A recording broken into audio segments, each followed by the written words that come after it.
अस्सलाम वालेकुम व्यूअर्स, कैसे हैं आप? उम्मीद है कि आप खैरियत से होंगे। हम अपनी रोज़मर्रा ज़िंदगी में उर्दू में ऐसे जुमले इस्तेमाल करते हैं जैसे कि सच तो ये है कि वो यहाँ से चला गया है, अगर ऐसा चलता रहा तो वो यहाँ नहीं रहेगा, आप हमेशा बहाने बनाते हो। तो देखें इन जुमलों के अंदर ये कुछ टर्म्स इस्तेमाल हुए हैं जिसमें सच तो ये हैं और दूसरे जुमले में अगर ऐसा चलता रहा और तीसरे जुमले में है बहाने बनाना। ठीक है, अब इनको जब हम इंग्लिश में ट्रांसलेट करते हैं तो इनके लिए वो कौन से स्ट्रक्चर्स इस्तेमाल होते हैं जिसके ज़रिए हम ऐसे जुमलों को आसानी से इंग्लिश में बोल सकते हैं। तो ये तमाम जितने भी स्ट्रक्चर्स हैं जो इनमें इस्तेमाल हुए हैं वो आज के इस लेक्चर में वन बाय वन तफसीलन हम इनको डिस्कस कर लेंगे। वो तमाम व्यूअर्स जिन्होंने अभी तक चैनल सब्सक्राइब नहीं किया, आज चैनल सब्सक्राइब करके बेल का आइकन दबा लें ताकि हर नया लेक्चर का नोटिफिकेशन आपको आसानी से मिल सके। तो आइए वन बाय वन इनको डिस्कस कर लेते हैं। हमारा पहला जो स्ट्रक्चर होगा वो होगा the fact is that. The fact is that क्यों इस्तेमाल करते हैं हम लोग? जब हम उर्दू में सच तो ये है कि ये टर्म जब इस्तेमाल कर रहे होते हैं तो इसको जब हम इंग्लिश में ट्रांसलेट करेंगे तो हम कैसे करेंगे? द फैक्ट इज़ दैट का इस्तेमाल करके करेंगे। इसका फार्मूला कुछ इस तरह से बनेगा, द फैक्ट इज़ दैट, फिर उसके बाद हम सेंटेंस इस्तेमाल करेंगे। अब ये सेंटेंस किसी भी टेंस का हो सकता है, ये प्रेजेंट का भी हो सकता है, ये पास्ट का भी हो सकता है, ये फ्यूचर का भी हो सकता है। जैसे कि देखें, सच तो ये है कि वो यहाँ से चला गया है। सच तो ये है कि वो यहाँ से चला गया है। The fact is that he has gone from here. The fact is that he has gone from here. सच तो ये है कि वो अच्छा आदमी नहीं है।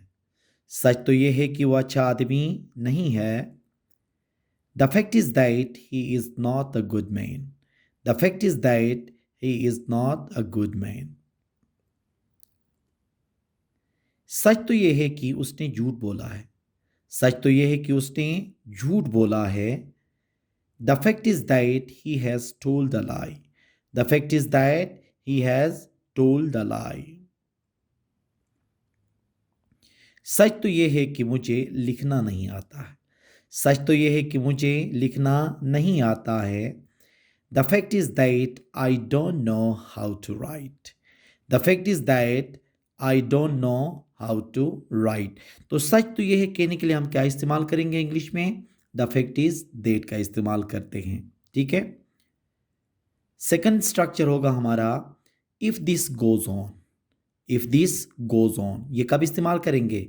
उर्दू में अगर ऐसे जुमले आ जाएं जैसे कि ऐसे टर्मिनोलॉजीज़, अगर ऐसा चलता रहे। अगर ऐसा चलता रहा, हम अक्सर कहते हैं ना, अगर ऐसा चलता रहा तो मैं यहाँ नहीं ठहरूंगा, अगर ऐसा चलता रहा तो कोई भी बंदा यहाँ पे नहीं आ जाएगा। ऐसे जो जुमले होंगे उनको ट्रांसलेट करने के लिए हम क्या इस्तेमाल करेंगे? If this goes on. ठीक है, इसका फार्मूला कैसे बनेगा देखें। शुरू में हम इफ़ दिस गोज़ ऑन का इस्तेमाल करेंगे, फिर उसके बाद कॉमा, फिर उसके बाद सेंटेंस का इस्तेमाल करेंगे। अब ये सेंटेंस फ्यूचर का भी हो सकता है और प्रेजेंट का भी हो सकता है, और ये कॉमा जो इस्तेमाल होगा वो तो कहने के लिए इस्तेमाल होगा। ठीक है, जैसे कि अगर ऐसा चलता रहा तो वो यहाँ नहीं रहेगा। अगर ऐसा चलता रहा तो वो यहाँ नहीं रहेगा। देखें ना, ये कॉमा किसके लिए कहा था मैंने? ये तो, यहाँ पे जो रहा तो आया है ना, उस तो के लिए हम क्या इस्तेमाल करेंगे? कॉमा का इस्तेमाल करेंगे। अब इसका ट्रांसलेशन होगा if this goes on he will not live here.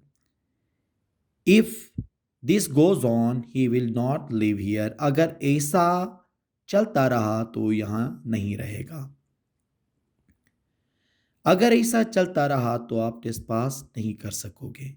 अगर ऐसा चलता रहा तो आप टेस्ट पास नहीं कर सकोगे। ये कब इस्तेमाल करेंगे? जब एक बच्चा टेस्ट की तैयारी नहीं करके टाइम ज़ाया करता है, पढ़ता नहीं है और उसके टेस्ट करीब आ जाते हैं, तो फिर वो अगर ऐसा रूटीन बनाया हुआ है जहाँ पे वो पढ़ता नहीं है तो फिर वो उस वक्त हम ये जुमला इस्तेमाल करते हैं कि अगर ऐसा चलता रहा तो आप टेस्ट पास नहीं कर सकोगे।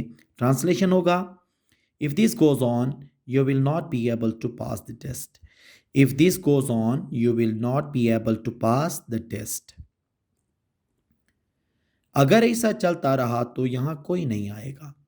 अगर ऐसा चलता रहा तो यहाँ कोई नहीं आएगा.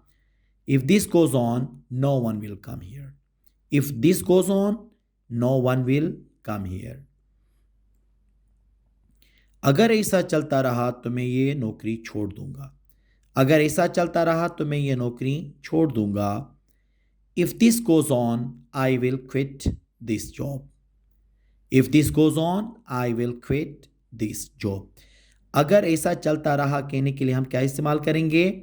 इफ़ दिस गोज़ ऑन का हम इस्तेमाल करके आसानी से ऐसे जो उर्दू के जुमले होते हैं उनको हम इंग्लिश में ट्रांसलेट कर सकते हैं. हमारा तीसरा है make excuse. Make excuse. Make excuse कब इस्तेमाल करेंगे? बहाना बनाना. कोई भी बंदा जो बहाने बनाता है या बहाने बनाने के लिए हम क्या इस्तेमाल करते हैं? मेक्स एक्सक्यूज़ का इस्तेमाल करते हैं. इसका फार्मूला बनेगा सब्जेक्ट, फिर उसके बाद हेल्पिंग वर्ब, फिर मेक एक्सक्यूजेस. ठीक है.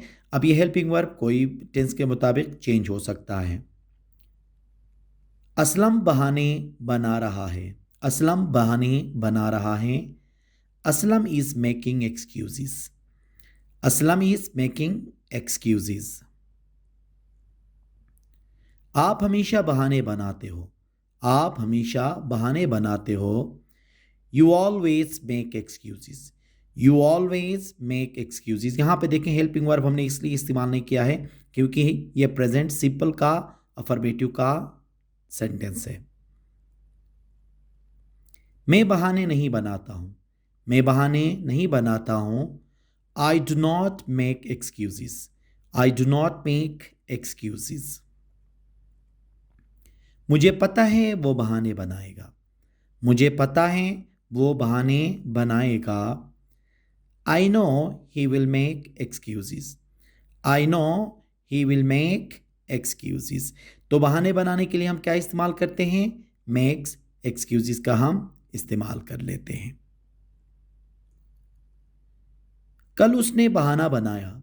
कल उसने बहाना बनाया. ये पास्ट के लिए है तो फिर क्या होगा? Yesterday he made excuse. Yesterday he made excuse. देखें मेक क्या हो गया? टेंस चेंज हो गया तो ये सेकंड फॉर्म में चला गया क्योंकि इसमें हमने पास्ट की बात की है. तो जहाँ कहीं पे भी बहाने बनाने की बात आ जाए तो वहाँ पे हम क्या इस्तेमाल करेंगे? मेक्स एक्सक्यूज़ का इस्तेमाल कर लेंगे. ये मेक एक्सक्यूज़ का मतलब है बहाने बनाना. कोई भी बहाने जब बनाता है तो हम इस टर्म का इस्तेमाल करेंगे. ये तीन जो स्ट्रक्चर्स हैं हमारे डेली लाइफ में बहुत ज़्यादा इस्तेमाल होते हैं. तो आप भी इनको इस्तेमाल करके इनके सेंटेंसेस बना लीजिए, लिख के प्रैक्टिस कीजिए और अपनी डेली लाइफ में अपनी कन्वर्सेशन में इसको इस्तेमाल करें ताकि आपकी इंग्लिश बेहतर हो जाए. उम्मीद है कि आज का ये लेक्चर आपको पसंद आया होगा. Thank you very much.